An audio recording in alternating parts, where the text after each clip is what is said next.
Hello student, मैं राजू आप सभी का स्वागत करता हूं आज के इस सेशन में, जिसमें हम लोग करने वाले हैं क्लास 10th के एनसीईआरटी मैथ का प्रश्नावली 1.1 के सवाल नंबर 5 को। इस वीडियो के अंत तक आप लोग बने रहिए। अगर सवाल आपको समझ में आए तो चैनल को सब्सक्राइब कर देना है, बीच में वीडियो को नहीं छोड़ना है, अंत तक जरूर देखिए।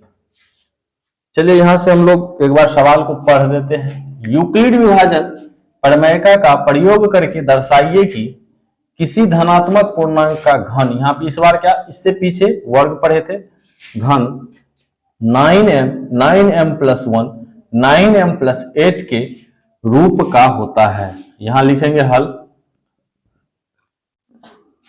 यहां पे ध्यान दीजिएगा, तो जहां हम लोग b लेते थे, ये b का मान है, m के बगल में इससे पहले वाला सवाल जो था उसमें यहाँ पे b जो लिए थे 9m प्लस 1 और 9m प्लस 8, ये वाला मान जो होता है इसी को हम लोग b मान लेते हैं। ये क्या है? b है। यहाँ पे b का मान थोड़ा बड़ा है, यानी कि r का मान कहां तक होगा? 0 से लेके 8 तक। तो आप एक काम कर सकते हैं, इस 9 का कर सकते हैं गुणनखंड, और गुणनखंड में 3 गुना 3 होगा। b का मान यहाँ 3 लेके भी काम चल जाएगा। ऐसे 9 भी रखेंगे तो सही, 9 भी सही है और 3 भी सही है। तो हम क्या करेंगे, इतना बड़ा मान नहीं लेके इसका कर देंगे गुणनखंड, और 3 गुना 3 में b का मान 3 ले लेंगे, क्योंकि 3 के गुणज में, यानी जब 3 को पढ़ते हैं 3 तिया 9 हमको मिल जाता है। 9 रख सकते हैं, 9 भी सही है और 3 भी सही है। 9 रखेंगे तो r का मान 8 तक आएगा, लेकिन 8 तक हम केस नहीं बनाएंगे, 0, 1 और 2 रखने से काम हो जाएगा। चलिए यहाँ पे हम b का मान लेंगे 3, लेकिन उससे पहले a हम लिखेंगे, यानी कि क्या यहाँ पूछे है किसी धनात्मक पूर्णांक का घन, तो हम लिखेंगे माना कि कोई धनात्मक पूर्णांक a है, माना कि धनात्मक पूर्णांक a है, ठीक है, a मान लिए, और b का मान यहाँ क्या हो जाएगा? b बराबर होगा 9 होगा, लेकिन 9 नहीं रखेंगे, हम 9 का गुणनखंड कर लेंगे 3 और 3 में, तो 3 रख देंगे, b का मान 3। तो r का मान क्या होगा? 3 से 1 कम होगा, 0 होगा, 1 होगा और 2 होगा। अगर b का मान यहाँ 9 रखते, यानी कि b 9 रखते, तो r हम रखते 0, 1, 2, 3 .8 तक। लेकिन यहां पर r का मान केवल 2 रखने से मेरा आंसर मिल जाएगा, और इस स्थिति में भी हम केवल r का मान 0, 1 और 2 लेते, इससे आगे नहीं लेते, इतना में ही मेरा आंसर आ जाता। इसीलिए यहां b का मान 3 लेके चलते हैं हम लोग। चलिए लिखेंगे यूक्लिड विभाजन प्रमेय का से ये क्या होता है? a बराबर bq प्लस r, जहां r का मान होता है 0 से बड़ा या बराबर और b से छोटा। चलिए हम लोग स्टार्ट करेंगे केस 1।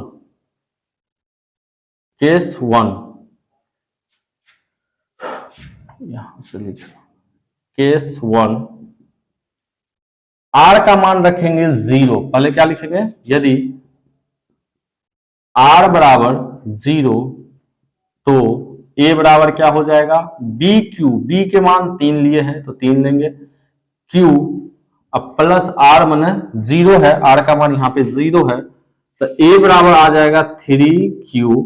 लेकिन इससे काम नहीं होगा, यहां बोले हैं घन करने, तो हम दोनों तरफ कर देंगे घन। लिखेंगे दोनों तरफ घन करने पर देखिए दोनों तरफ क्या कर देंगे? घन, यानी कि इधर करेंगे a का क्यूब बराबर इधर 3q का क्यूब। देखिए a का क्यूब, जब इस 3 का क्यूब कीजिएगा तो क्या आएगा? 27 आएगा, 27 लिखेंगे और q का क्यूब लिखेंगे। चलिए, लेकिन यहां ध्यान दीजिए 27 का नहीं, हमको 9 और m का जरूरी है, यानी कि यहां 27 का हम करेंगे थोड़ा सा गुणनखंड। लिखेंगे 27 को क्या? 9 गुना 3 लिख सकते हैं, 9 तिया 27, और q का क्यूब लिख देंगे, यानी कि 9 को रखना है, और बाकी जो ये देख रहे हैं 3q का क्यूब, इसको हम मान लेंगे m। क्या मान लेंगे? m। यहां पे लिखेंगे माना 3q का क्यूब बराबर m। अब देखिए यहां से क्या आ गया, a क्यूब बराबर आ गया 9, तो यहां है ये है, इस पूरे को क्या माने हैं m, 9m। देखिए पहला चीज मेरा आ चुका है जो कि 9m के रूप का लाना था, आ गया है। इसको मान लीजिए समीकरण नंबर 1। चलिए बढ़ते हैं आगे। यहां पे दूसरा r का मान रखेंगे कितना, r का मान रख देंगे 1, केस 2।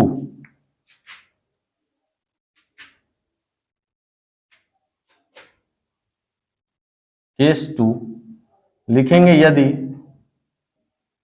r बराबर 1 तो a बराबर क्या हो जाएगा, b क्यूब, माने b के जगह पे 3 क्यूब प्लस 1। अब करना है इसका घन, क्या करना है, घन करना है। लिखेंगे दोनों तरफ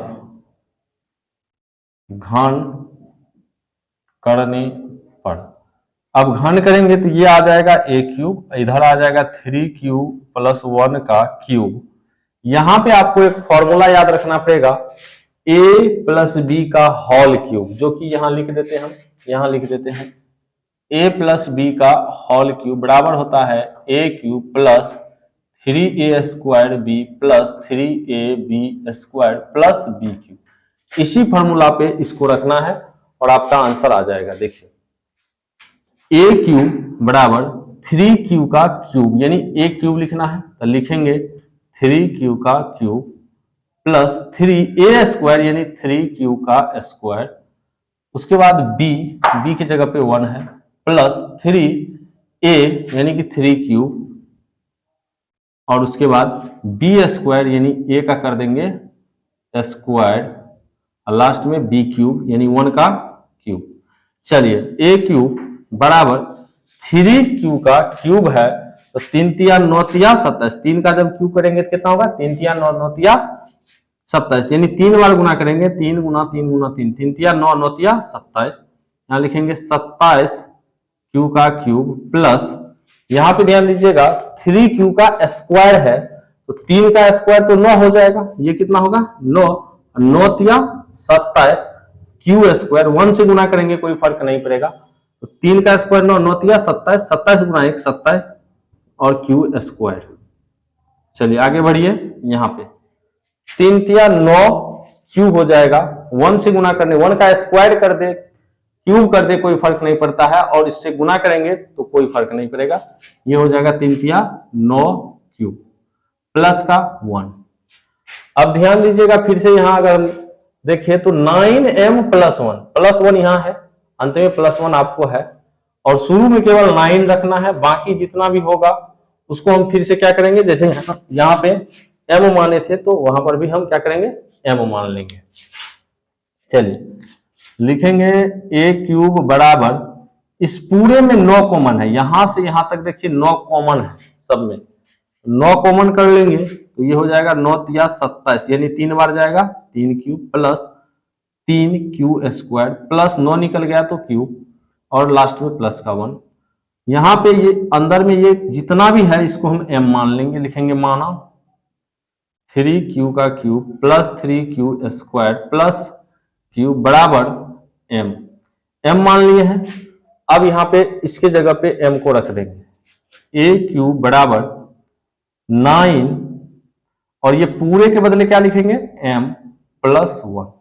देखिए दूसरा चीज भी आ चुका है, पहला हमको बोले थे कि 9m के रूप के लेके आना है, 9m आ चुका है। दूसरा यहाँ पे 9m प्लस 1, तो 9m प्लस 1 आ गया है। अब तीसरा जो है वो है 9m प्लस 8, r का मान 2 रखिए, अपने आप ये भी आ जाएगा। तो लिखेंगे यहाँ पे केस 3, यदि r बराबर 2 तो a बराबर क्या हो जाएगा 3 क्यूब प्लस 2, r की जगह क्या करेंगे 2 रख देंगे, जैसे यहां से b क्यूब, b का है 3 और क्यूब r 2, इस बार r 2 रख रहे हैं। फिर से लिखेंगे दोनों तरफ घन करने पर, दोनों तरफ घन करने पर इधर हो जाएगा a का क्यूब और इधर हो जाएगा 3q प्लस 2 का क्यूब। अब क्या करेंगे, इधर a प्लस बी का होल क्यूब यहां लिखा हुआ है, इसी का यूज करेंगे। इसको थोड़ा सा हटा देते हैं। चलिए, a क्यूब बराबर a cube plus 3a square B. तो यहां लिखेंगे a की जगह पे 3q है तो 3q का cube plus 3a square B.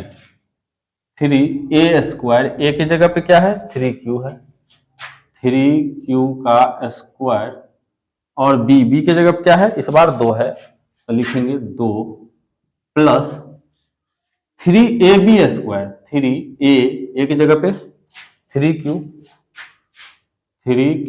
Plus b का स्क्वायर यानी 2 का करेंगे स्क्वायर और लास्ट में यहां लिख देते हैं प्लस b क्यूब यानी 2 का क्यूब। इसको थोड़ा सा सरल करेंगे तो ये हो जाएगा 3 तिया 9 तिया 27 क्यू का क्यूब प्लस यहां ध्यान दीजिएगा 3 तिया 9 यानी 3 का स्क्वायर होगा, इसका स्क्वायर होगा तो 9 हो जाएगा और 9 को 3 से करेंगे तो 9 तिया 27 और 27 में फिर यहां 2 से होगा। 3 का स्क्वायर 9, 9 तिया 27 और 27 को इस 2 से गुना करेंगे तो 27 दूनी हो जाएगा आपका 54। इस सबको जब गुना करते हैं तो कितना होता है 54। यहां लिखेंगे 54 क्यूब स्क्वायर प्लस 2 का स्क्वायर, यहां ध्यान दीजिए लास्ट में लिखा हुआ है 2 का स्क्वायर, 2 का स्क्वायर होगा 4 और 4 तिया 12, 12 तिया 36, सबको गुना करने से कितना हो रहा है 36 क्यूब और 2 का स्क्वायर कितना होगा, सॉरी 2 का क्यूब है तो क्यूब 2 दूनी 4 दूनी 8, 2 का क्यूब कितना होगा 8 होगा।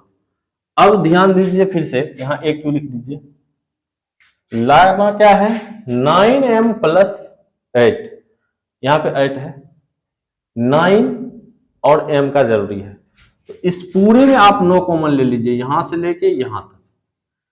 a क्यू बराबर 9 अगर कॉमन लेंगे तो ये बनेगा 3q प्लस 9 छा के 54, 6q स्क्वायर, 9 चौका 36, 4q और प्लस 8।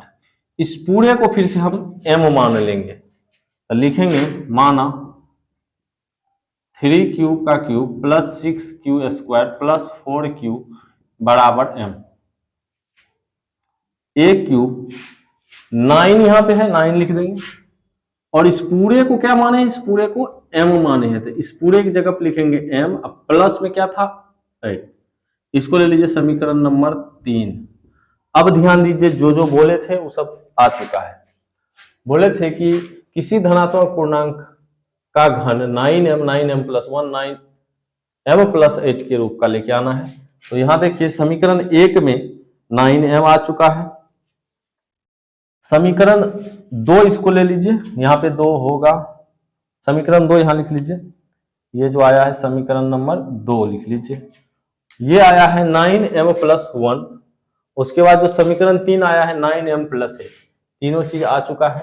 यहां अगर हम b का मान 9 भी लेते तो r का मान 0, 1 और 2 रखने से काम हो जाता। यहां 9 भी रख सकते थे, थोड़ा कैलकुलेशन लंबा हो जाता, जैसे यहाँ पे 3 का क्यूब किए हैं तो यहाँ 9 का क्यूब करना पड़ता। इस तरीके से आप देखिए जो हमको प्रूफ करना था वो आ चुका है कि किसी धनात्मक पूर्णांक का घन 9m प्लस 1 या 9m प्लस 8 के रूप का होता है। आप समीकरण 1 देखिए तो 9m आ चुका है, समीकरण 2 देखिए तो 9m प्लस 1 आ चुका है, समीकरण 3 में 9m प्लस 8 आ चुका है। इस तरीके से 3 समीकरण आया, तीनों 9m प्लस 1 9m प्लस 8 आ चुका है। अब हम यहाँ लिख देंगे कि समीकरण 1, 2 और 3 से स्पष्ट है कि समीकरण 1, 2 और 3 से स्पष्ट है कि किसी धनात्मक पूर्णांक का घन 9m प्लस 1 या 9m प्लस 8, 9m प्लस 8